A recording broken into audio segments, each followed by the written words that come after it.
The National Economic Council has recommended that President Bola Tinubu withdraw the tax reform bills currently before the National Assembly to allow for broader consultations. Now, Oyo State Governor Seyi Makinde announced the Council's resolution on Thursday after the 144th NEC meeting held at the State House in Abuja. Speaking to journalists, Makinde explained that members agreed more time was needed to build consensus and deepen public understanding of the proposed reforms. The Council's recommendation follows the recent endorsement of the tax bills by President Tinubu and the Federal Executive Council. The federal government promoted the reforms as a means to improve efficiency and reduce redundancies within Nigeria's tax system. Indices as it regards yields from major revenue sources, also our tax to GDP ratio, and so on. So after extensive deliberation, NEC noted the need for sufficient alignment between and amongst the stakeholders for the proposed reforms. So Council therefore recommend the need to withdraw the bill currently before the National Assembly on tax reforms so that we can have wider consultations and also build consensus around these reforms. To further discuss this, I'm joined by Chartered Accountant and tax practitioner Suraj Oyewale. Hello, Suraj. Good morning, and thank you so much for joining us at this time. Good afternoon, Dashin. How are you? Very well, thank you. Suraj, what are your thoughts on the National Economic Council's recommendation to withdraw the tax reform bills? Yeah, thanks so much for having me in here once again. And it's not exactly a surprise to me because anytime you want to have a reform of such magnitude, you're expected to meet some obstacles and interests that you have to work with. A case in point is the Nigerian, is the petroleum industry bill that took almost 20 years to pass in Nigeria. A bill that was meant to reform Nigeria's energy sector, particularly the oil and gas industry. I mean, that bill took like 15 to 20 years before it was eventually passed in August 2021.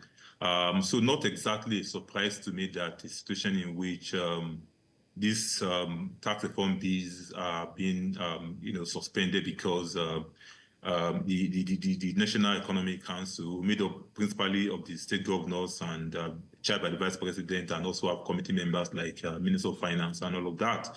So it's not exactly a surprise to me that given some of the uproar that came as a result of these bills, because tax is a quite sensitive subject, and nobody wants to pay any tax. And apart from the fact that nobody wants to pay any tax, the government are also very, very, anytime you have something that has to do with tax, the government also, you don't take it with levity. So I'm not exactly surprised that this is happening to an attempt to reform Nigeria's tax system.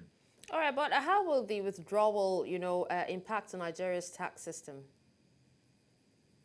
I think it's not. I mean, we call it a withdrawal, not yet some sort of abandonment or outright neglect. So we may not be able to say yet. Nobody knows what is going to go from the current, from what you have in the bill at the moment, because some of us have seen part of the bill, and what we see there, are actually things that are quite progressive in nature. But the way things work in Nigeria is that you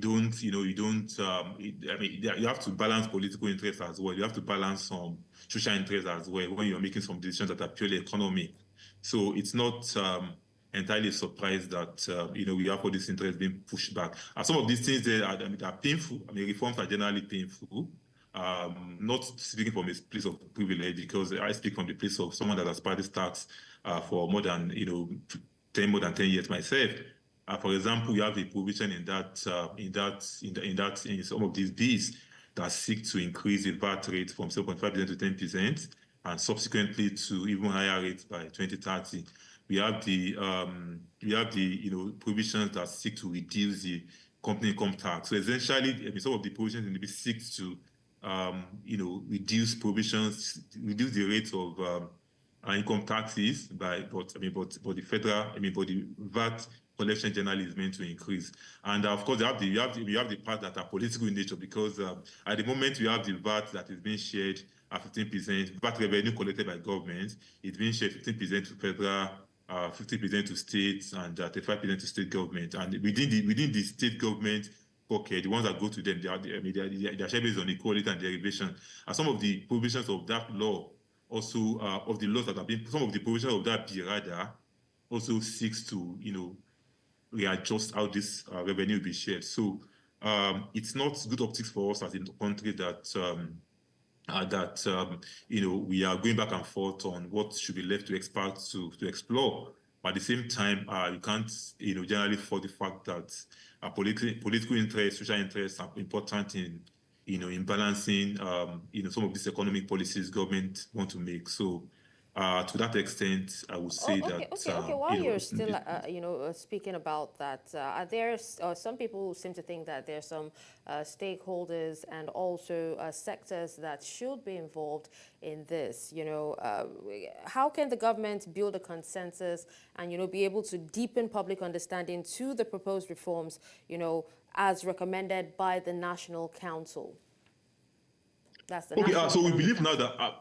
In fairness to them, I think the committee that worked on this has been quite engaging. The chairman of that committee, Mr. Taiwo Idele, comes online from time to time to sensitize the people on these things, to explain some gray areas and all of these things. But I think beyond the people he engaged on social media, beyond the committee members, I think some critical stakeholders also need to be engaged. The state governors, for example.